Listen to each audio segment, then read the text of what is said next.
C'est un réel plaisir pour nous de vous savoir très nombreux, mesdames et messieurs, de partout où vous êtes en train de nous suivre sur le phare télévision, à votre programme, votre rendez-vous de la vie de la nation. Ici, on parle politique, économie, éducation, société et toute la vie professionnelle du Congolais dans l'ensemble. Militaires, policiers, et professeurs d'université, étudiants, on touche tous les secteurs possibles de façon à ce que toute la vie de la nation soit représentée du haut de cet altar que vous offre le phare télévision. Aujourd'hui, nous sommes en train d'aborder une question, une thématique qui relève de l'actualité au sujet de l'ennemi identifié. Le Rwanda qui est en train d'agresser la République démocratique du Congo via son milice, son rebelle, via le terroriste du M23. On va en parler avec Maître Tishik Fataki. Il est coordonnateur national du mouvement associatif de secours de la jeunesse. Avec lui, on va retracer évidemment de façon élargie, avec toutes les analyses possibles sur la question durant toutes les heures ici. Bonjour, bienvenue, Maître Fataki. Cher Daniel, bonjour. Laisse-moi témoigner toute ma gratitude à mon nom personnel et au nom de l'association Secours de la jeunesse dont je suis coordonnateur national. Je vous présente tous mes sentiments de gratitude, savoir que c'est une chaîne qui contribue efficacement pour les relais de l'information à temps réel au profit de nos compatriotes qui sont souciés de connaître l'évolution réelle et actuelle des événements de notre pays. Merci beaucoup, c'est un plaisir pour nous de savoir tout cela. La vie de la nation, qu'est-ce que ça vous dit? Messieurs les journalistes, la nation est une notion globalisante. Et lorsque nous parlons de la vie de la nation ne se limite pas seulement à ce qui se passe à Kinshasa. La vie de la nation ne se limiterait pas aussi seulement à ce qui se passe ici au Congo central. Lorsqu'on parle de la vie de la nation, on doit intégrer tous les aspects possibles qui couvrent les déroulements, les activités de tous les concitoyens sur toute l'étendue de la République démocratique du Congo. Et à ce stade, il y a un problème majeur qui a endeuillé notre pays. Nous sommes en deuil, dois-je vous le dire, parce que parmi nous, il y a des compatriotes congolais qui ont fait 7 jours sans manger, contraints à se déplacer pour des destinations inconnues. Messieurs les journalistes, nous sommes une nation éprise de paix, à vocation de dominer sur toute l'Afrique, en commençant par l'Afrique centrale. Car, bourré de richesses, nous avons un sol et un sous-sol qui regorgent des ressources naturelles et minières très complexes. Il y a même des matières qui ne se retrouvent nulle part ailleurs au monde, si ce n'est qu'au Congo. Nous sommes entourés de 9 voisins, messieurs les journalistes, dans notre pays. Hormis les 26 provinces que nous avons, n'oubliez pas que nous avons 36 villes. 33 villes à l'échelle. À part les 33 villes, 145 territoires. Nous avons 187 communes urbaines et 202 communes urbaines. 450, plus de 450 ethnies et plus de 2187 quartiers. Donc, vous comprenez déjà que nous sommes dans un pays qui est tellement immense. En dépit de l'immensité de notre pays, nous sommes nantis des richesses minières, malheureusement. Convoités par les pays frontaliers, mais aussi par les puissances internationales. Donc, il est plus que temps pour que nous puissions mener des analyses objectives avec des propositions précises pouvant aider nos autorités politico-administratives à prendre des décisions qui convergent dans le sens d'amener inéluctablement la paix pour l'Est de notre pays, mais aussi pour toute la République démocratique du Congo. Parce que sans la paix, voilà, on ne peut pas espérer au développement. Ce n'était qu'un enlevé de rideau par rapport à notre thématique. Est-ce qu'on peut prendre d'abord l'aspect de l'historique, de la genèse de ces atrocités qui sont en train aujourd'hui de déranger la RDC? Cher Daniel, je suis très flatté et je me sens plus qu'honoré parce que de telles occasions ne sont pas offertes à tout le monde et ça ne vient pas tous les jours. Être invité dans une émission pareille pour pouvoir débattre, soit encore échanger autour d'une question aussi cruciale que celle-ci, n'est pas donné à toutes les chaînes. S'agissant de cette question qui revêt à mon humble avis d'une importance aussi majeure, cette question devrait même être enseignée dans toutes les écoles, dans toutes les institutions d'enseignement, pour que nos enfants, nos petits-enfants connaissent comment la RDC a été martyrisée depuis la nuit des temps, comment les Congolais ont été sauvagement victimes des pillages, massacres, viols, vols, tueries, avec des procédés qui frisent le terrorisme.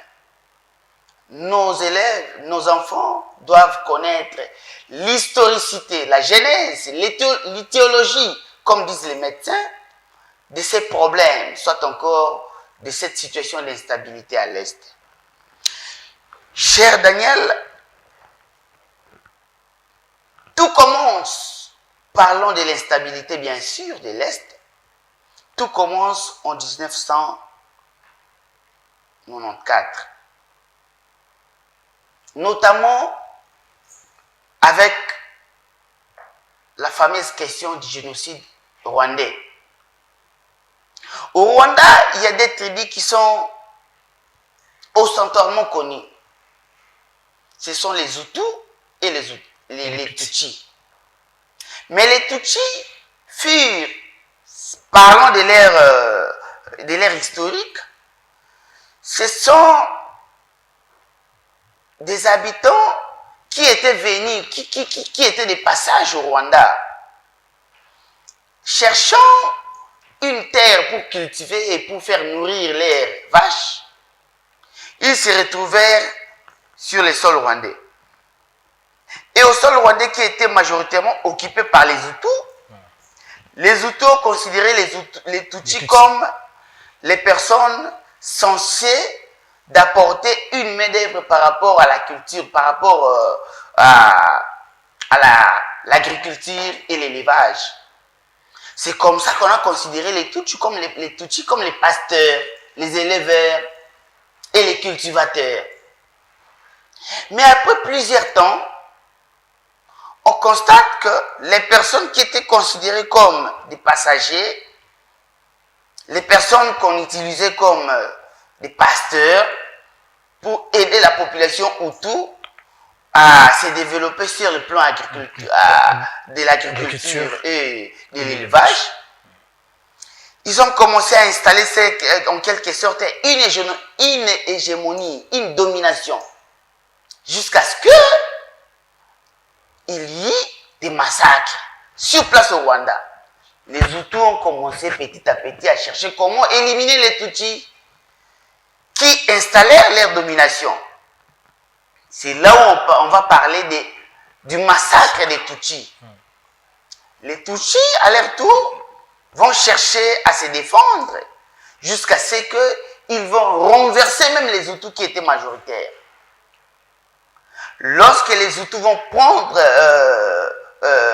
les Tutsis vont prendre les pouvoirs, cela va occasionner maintenant la fuite des millions des Hutus vers le Congo en traversant bien sûr les lacs Kivu.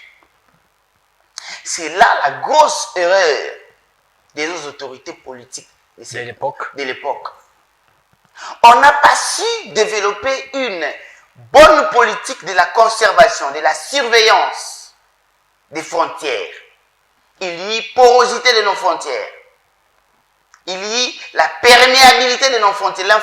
Nos frontières n'ont pas été imperméables.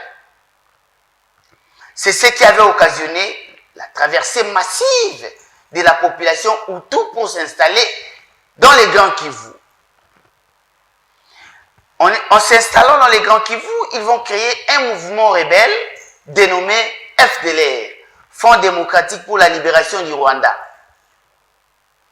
Au Rwanda, les autorités à leur tour vont constituer l'armée qu'on appelle FPR, Front patriotique rwandais, pour décider cette fois-là de quitter les sols rwandais, se transporter jusque dans les Grands Kivu au fin de faire la guerre contre les Hutus et de les exterminer.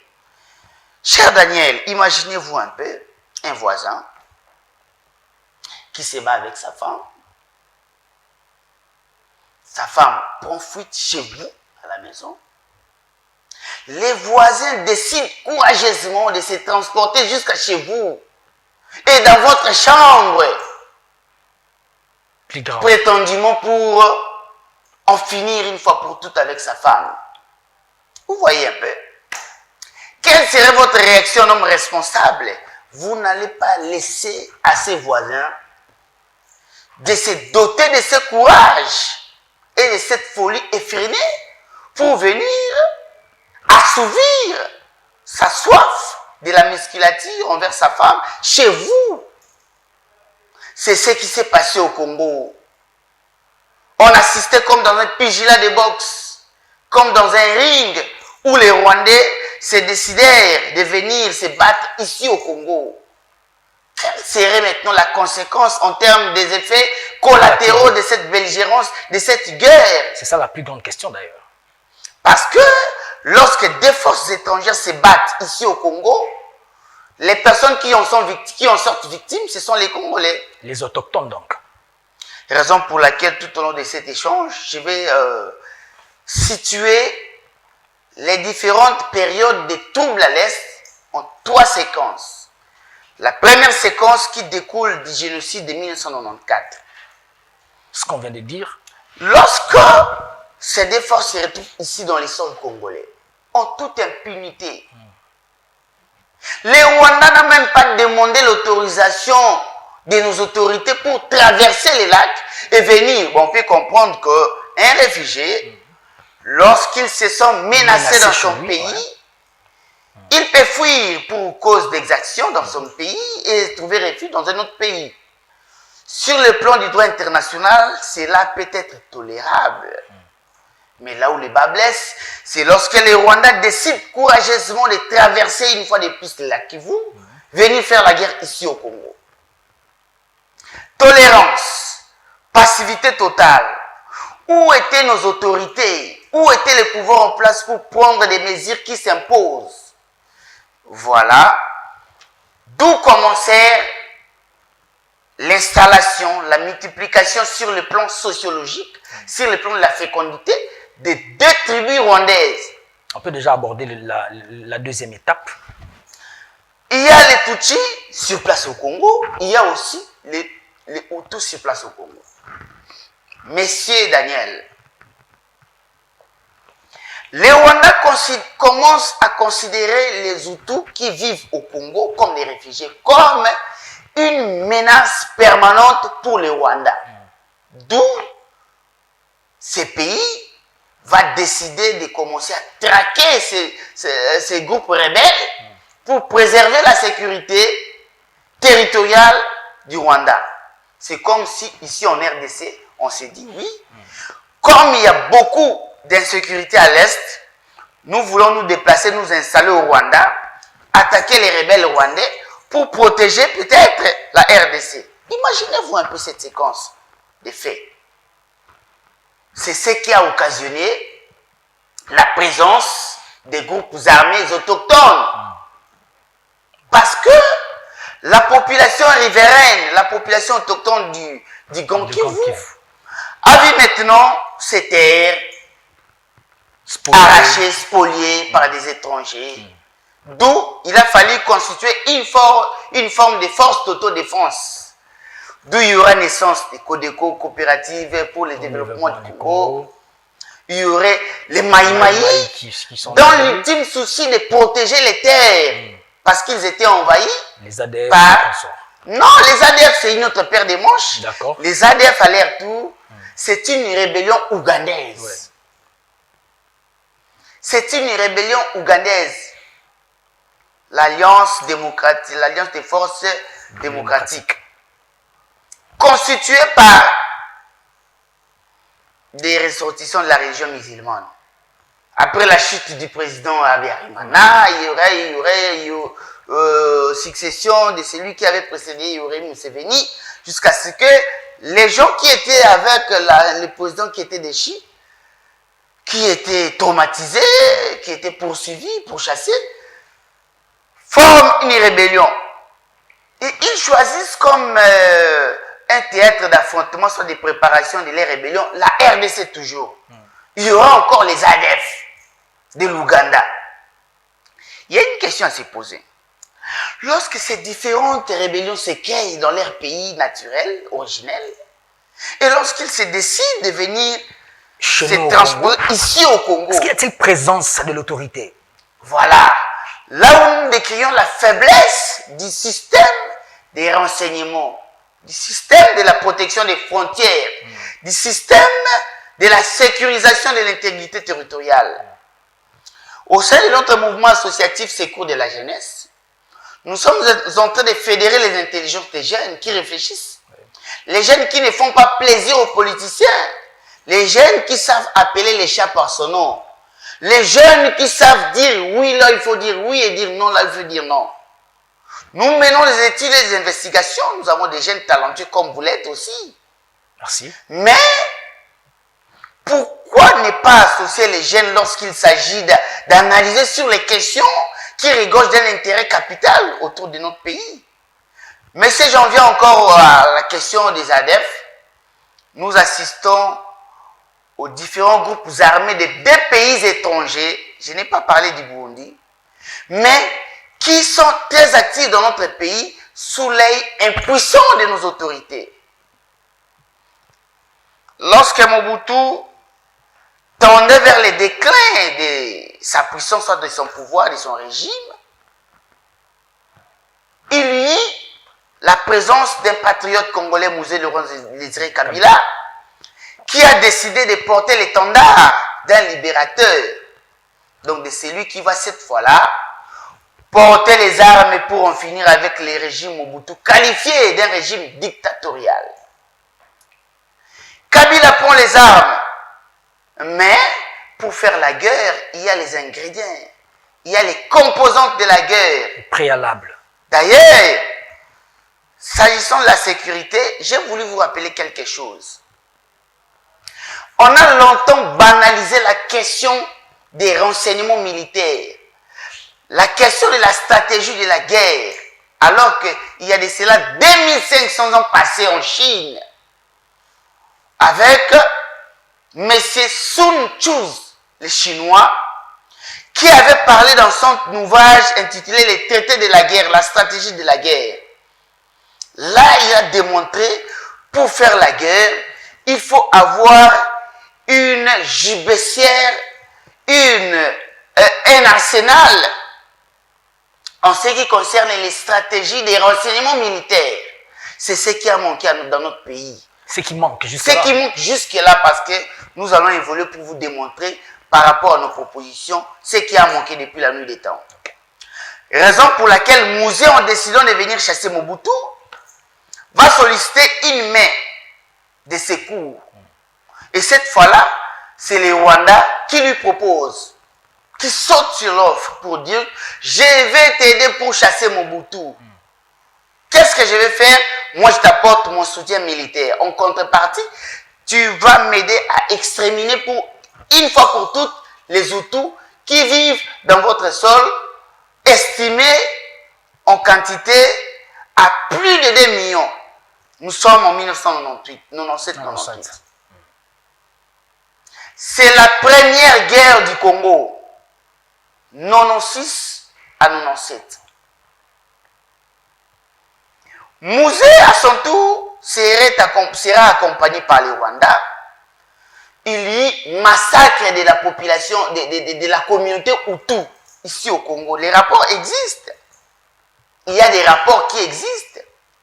Mais, c'est déjà à partir de ces moments-là qu'il y aura une deuxième infiltration de l'armée congolaise. Parce que la première infiltration, c'est lorsque des groupes armés d'un pays voisin, étranger, s'installent ici au Congo pendant un long moment, depuis 94 jusqu'à 96, 97.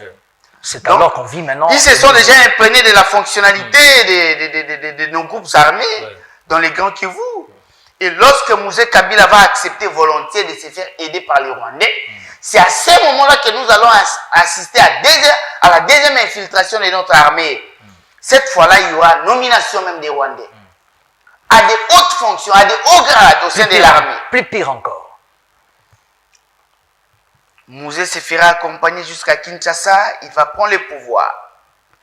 Lorsqu'il s'est rendu compte de l'aventure qui était indigeste et en défaveur de la nation congolaise, il va se rebiffer. Il fera un revirement spectaculaire pour dire non au Rwanda. Et selon certains récits historiques, nous apprenons même qu'il y aura déjà un accord qui serait signé entre Mouzé et les Rwandais. Naturellement, prétendument, ça ne devait qu'être fait de cette manière-là. Voilà. Il n'y a aucun accompagnement. Il y aura l'accord dit l'accord de l'Émirat, qui, en termes de contenu, disait que la RDC devait céder une partie de l'Est du pays en contrepartie de l'apport du Rwanda pour la guerre, pendant la guerre de la libération. Et raison pour laquelle, avec beaucoup d'intelligence, avec une, comment dirais-je, une ruse raffinée, vous verrez dans l'article, au niveau de l'article 217 de la Constitution, il sera stipulé, disposé que la République démocratique du Congo peut céder une partie de sa souveraineté, au nom du panafricanisme. Okay. Donc, la RDC peut céder une partie de l'Est pour sauvegarder les intérêts de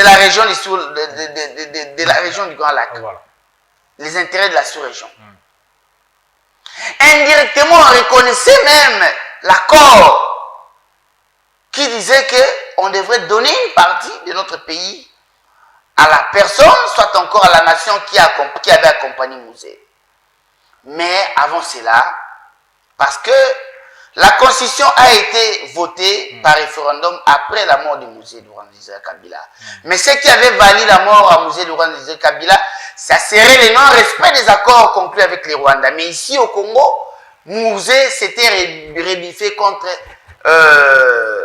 les Rwandais qui l'avaient accompagné. Lorsque Mouzé a pris son courage en main pour dire non aux Rwandais qui l'avaient accompagné, nous allons assister à une première guerre d'agression. Mouzé Laurent Désiré Kabila va inviter la population. Nous sommes avant même la promulgation de la Constitution, parce qu'actuellement, c'est l'article 64 de la Constitution qui demande à tout compatriote de pouvoir résister, de pouvoir défendre l'intégrité territoriale nationale contre toute menace étrangère.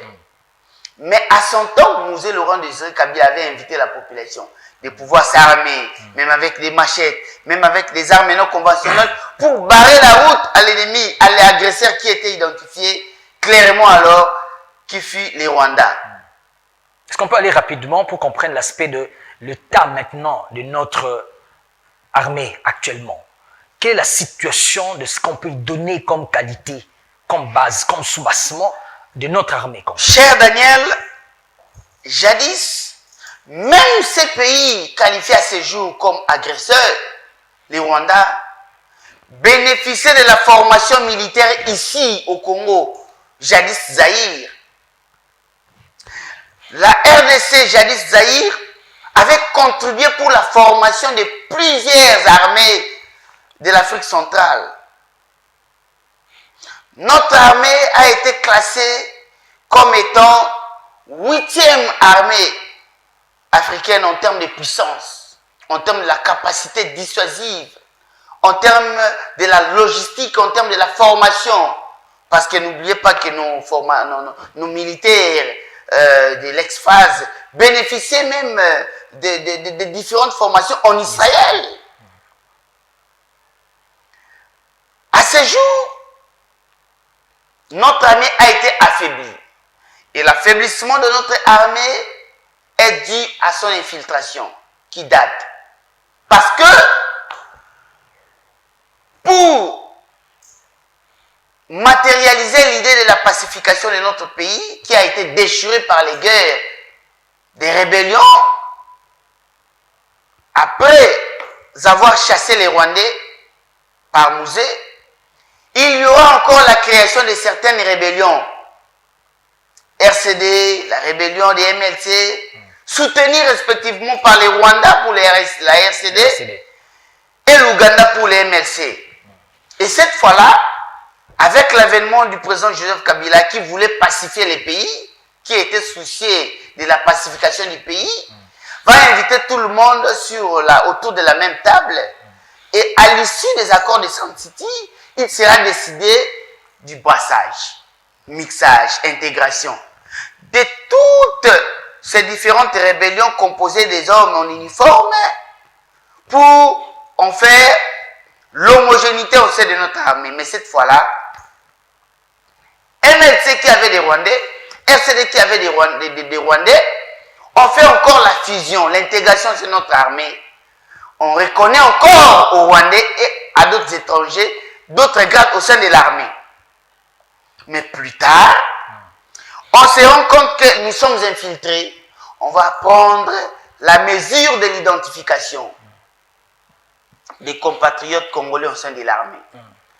C'est ce qui va créer la frustration parce que les Tutsis qui étaient déjà au sein de l'armée, donc les Rwandais qui composaient l'armée, ont commencé à faire des revendications que nous sommes des Tutsis congolais.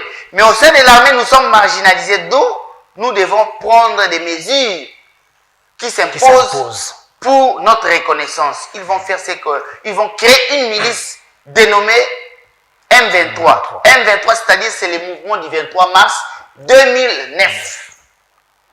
C'est partant de ces mouvements que va se créer un autre mouvement dénommé CNDP. Congrès des nationalistes, Congrès national pour la défense patriotique, quelque chose comme ça. Donc, le CNDP, c'est un mouvement du M23, le mouvement du 23 mars, qui avait comme revendication la marginalisation des Congolais, des Tutsis congolais au sein de l'armée. Et ils vont faire des revendications du genre qu'on devrait reconnaître leur mouvement comme parti politique et consort. C'est ce qui va faire en sorte que la RDC sera encore fragilisée. Et ce mouvement sera soutenu par les Rwandais. Parce que c'était composé par des Tutsis rwandais. Vous confirmez que le Rwanda est derrière le M23 et même, je vais dire, l'autorité morale de la composition du M23. Je confirme sans fausse modestie que le M23 est une émanation de l'armée rwandaise. Mais c'est quels sont les mécanismes alors pour qu'on arrive à faire le nettoyage au sein de l'armée, parce que nous sommes en train de viser fort compte tenu de la situation. Est-ce qu'il faudrait attaquer le Rwanda? Maintenant, comment faire d'abord une purification au sein de l'armée? Les mécanismes seront lesquels? Cher Daniel, vous devez comprendre que la leitmotiv, c'est encore la motivation de ce foisonnement des groupes armés à l'Est pilotés par les pays étrangers est d'abord l'affairisme. L'exploitation irrégulière, illégale et abusive de nos ressources minières, parce qu'à l'Est du pays, nous avons les cobaltes, nous avons la cassitérite, nous avons le pétrole, l'or, nous avons aussi les gaz méthane. Raison pour laquelle les pays qui sont dépourvus de ces richesses ont trouvé une aubaine, une occasion à ne pas rater, celle d'exploiter impunément nos richesses. Imaginez-vous que c'est grâce au coltan et aux cassiteries de notre pays que les téléphones sont fabriqués, les batteries et autres inventions de la nouvelle technologie. Mais on nous avait dit que le Rwanda a été considéré comme un pays, un premier pays exportateur. Premier pays exportateur de cobalt. Alors que sur son sol, le Rwanda n'a pas de cobalt. Il en puise chez nous. Nous disons que ces différentes rébellions, ces différentes instabilités à l'est de notre pays n'ont qu'une seule finalité, c'est l'exploitation, soit encore le pillage de nos ressources.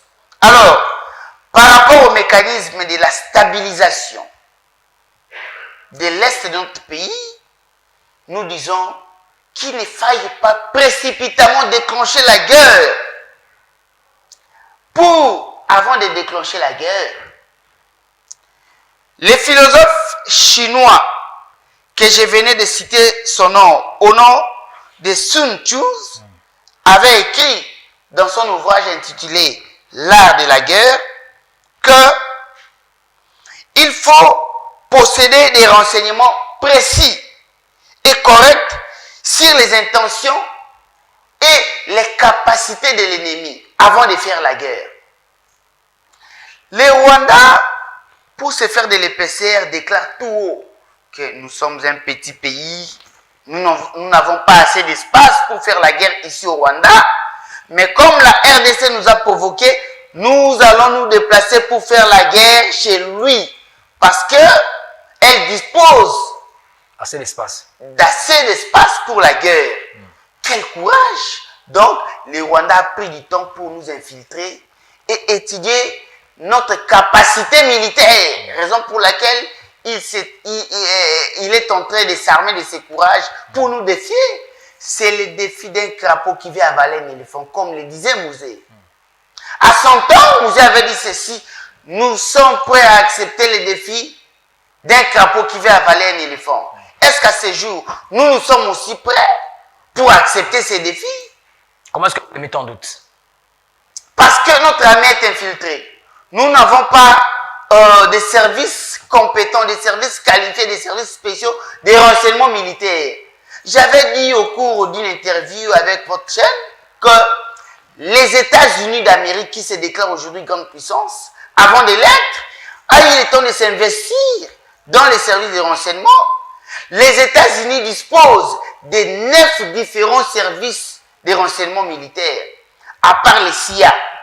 CIA qui s'occupe de la collecte des renseignements généraux pour la sécurité des États-Unis. Mais à part les CIA, nous avons 9 autres services. À part ces 9 services, dans les 3 forces des États-Unis, force aérienne, force navale et force terrestre, il y a des budgets conséquents. Prenons les cas, par exemple, la force aérienne des États-Unis. On a disposé des moyens colossaux, notamment 2 milliards et 700 millions de dollars américains en termes de budget annuel pour la force aérienne, avec un nombre important d'agents qui sont commis. Nous avons 56 000 agents de renseignement militaire concernant la force aérienne. Pour la force terrestre, nous avons un budget de 700 millions de dollars américains avec 35 000 agents. Et pour la force navale, nous avons 15 000 agents avec un budget de 600 millions de dollars américains. Imaginez-vous déjà qu'avec cette stratégie, aux États-Unis, lorsque vous vous déclarez seulement candidat à l'élection présidentielle, il y a tout un service de sécurité qui est mis à votre disposition et à la disposition de votre famille pour surveiller vos communications, vos contacts, pour ça savoir. s'est fait aussi chez nous. Non, ça s'est fait quand vous êtes candidat et on vous dote aussi d'une dotation de certains éléments de la police. Je parle par rapport au service de renseignement. Parce qu'on doit savoir, celui qui s'est déclaré candidat, qui est derrière lui, avec qui ces candidats est en train d'échanger. Nous avions les candidats à la présidence de la République ici comme Azarias Souberoua. De par ses origines, Azara Sourouberwa se réclame comme il est congolais, il est Tutsi, bon, il serait Tutsi ou bien tout congolais. Mais vous savez déjà avec les problèmes, la genèse de cette question rwandaise avec des communautés Hutu et Tutsi, il a fallu mettre les moyens nécessaires pour pouvoir continuellement investiguer, mener des investigations sur tout mouvement, faits et gestes de ces compatriotes qui s'étaient déclarés candidats à l'élection présidentielle. C'est ce qui se passe aux États-Unis. Donc, nous devons mettre des moyens, organiser des services spéciaux qui auraient comme mission la récolte des renseignements militaires. Dans notre pays, nous n'avons, à part l'ANR que vous connaissez comme moi, chez les militaires, nous avons la DENIAP. Quel est cet autre service que vous connaissez? Alors qu'aux États-Unis, il y a toute une panoplie de services de renseignement. Comment est-ce que vous proposez que ces services de renseignement soient organisés dans notre pays? Nous nous sommes donnés comme tâche au sein de notre structure associative dénommée Secours de la jeunesse, parce que nous sommes quand même une structure qui regorge de talents. Nous avons des jeunes qui pensent. Nous collaborons avec les forums des jeunes de Kivu. Nous avons des jeunes intellectuels ici au Congo qui réfléchissent. Donc, nous sommes en train de concevoir un projet de la création d'une brigade spéciale de l'action militaire. On sigle Brigade BESAM, spéciale de l'action militaire. Brigade spéciale de l'action militaire. Et ça, comment? Cette brigade devra être composée par les éléments de l'ex-phase. L'ex-phase, c'est l'armée nationale au temps de Mobutu. Et lorsqu'il y a eu rébellion, la rébellion de 98 à 2001... Est-ce qu'il faudra aussi les faire confiance parce qu'ils sont déjà dans un système qu'on ne peut plus les comprendre? Est-ce qu'ils ne sont pas sous la merci de... Nous ne pouvons pas les considérer comme des vétérans, mais ce sont quand même des militaires qui ont de l'expérience. Des militaires de Mobutu qui assumaient la protection efficace de l'intégrité territoriale. Or, mis cette force spéciale, cette brigade spéciale dénommée BESAM, brigade spéciale pour l'action militaire, cette brigade devrait être secondée par 5 différents services spéciaux de renseignement. Avec votre permission, parce que nous avons conçu ce projet avec des documents, nous voulons, à titre indicatif,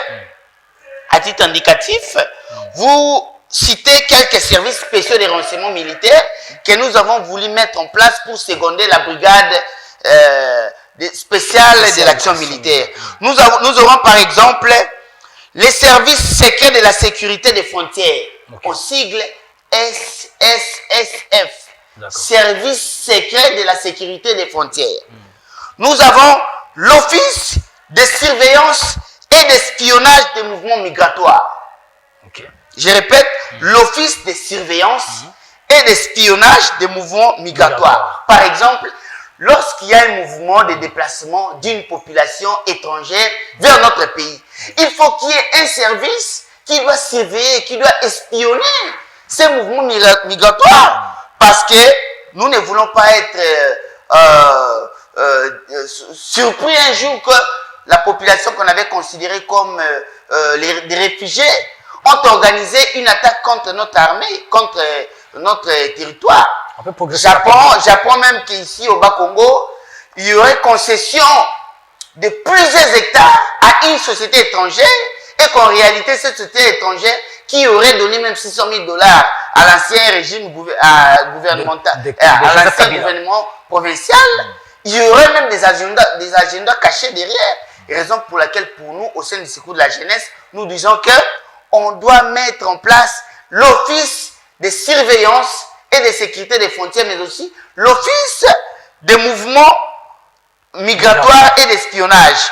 On doit encore mettre les services d'intelligence militaire pour la protection de l'intégrité territoriale, en sigle SIMIPIT. Mais en dernier lieu, nous voulons aussi mettre en place un service dénommé Vigilance militaire et action, en sigle VIMA, Vigilance militaire et action.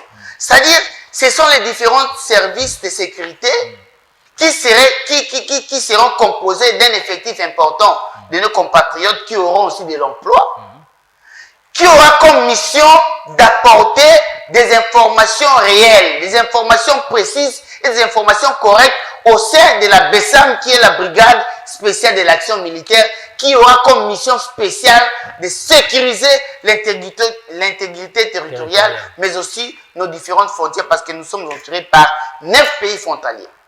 Mais tout cela existe déjà. Nous avons la DGM, nous avons tout ça, ça existe déjà. On a l'office, l'OCC, on a tous les services qui existent. On a la DGRAD qui existe déjà. Non, ce sont les services. Par exemple, la DGRAD ne s'occupe pas de la sécurité des renseignements, des renseignements militaires.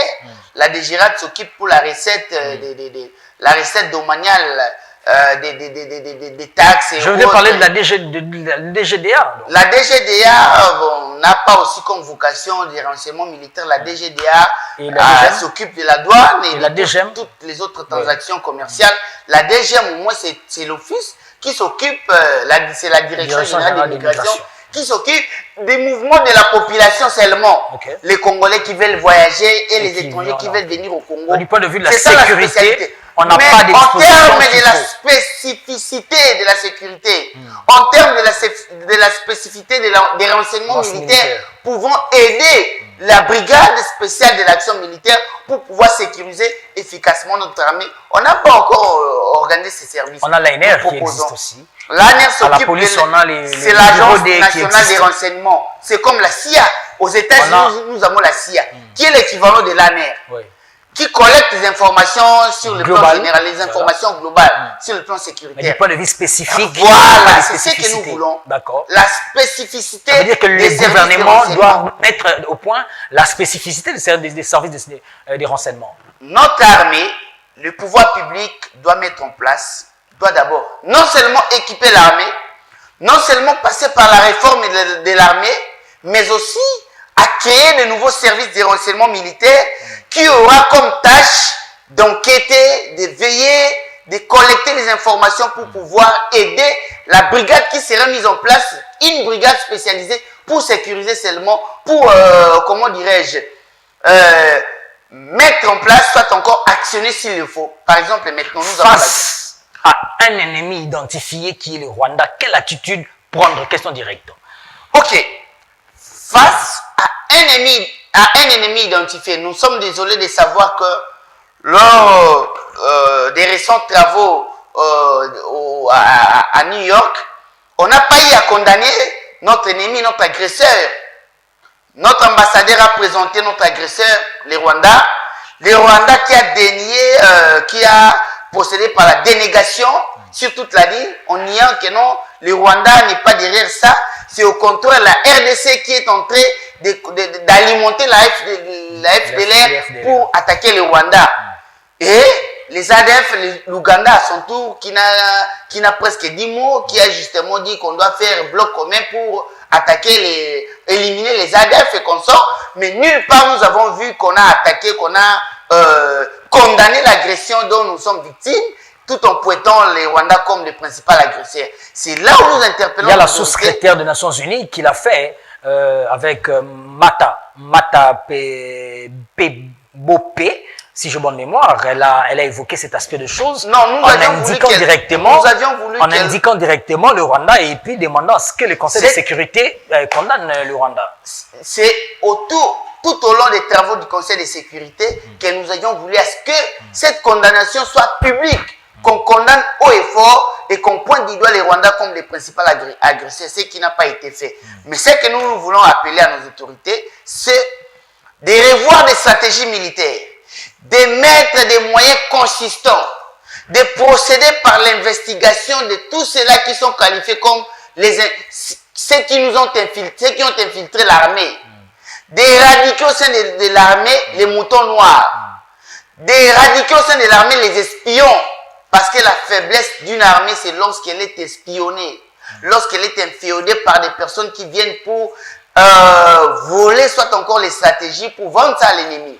Au sein de notre armée, nous apprenons que nous avons même les hauts gradés rwandais qui se retrouvent jusqu'à l'heure actuelle au sein de notre armée et qui contribuent, raison pour laquelle lorsque plusieurs font décrier que la rébellion, l'instabilité de l'Est s'est alimentée par les autorités qui se retrouveraient à Kinshasa. Cela n'était pas, comment dirais-je, infondé.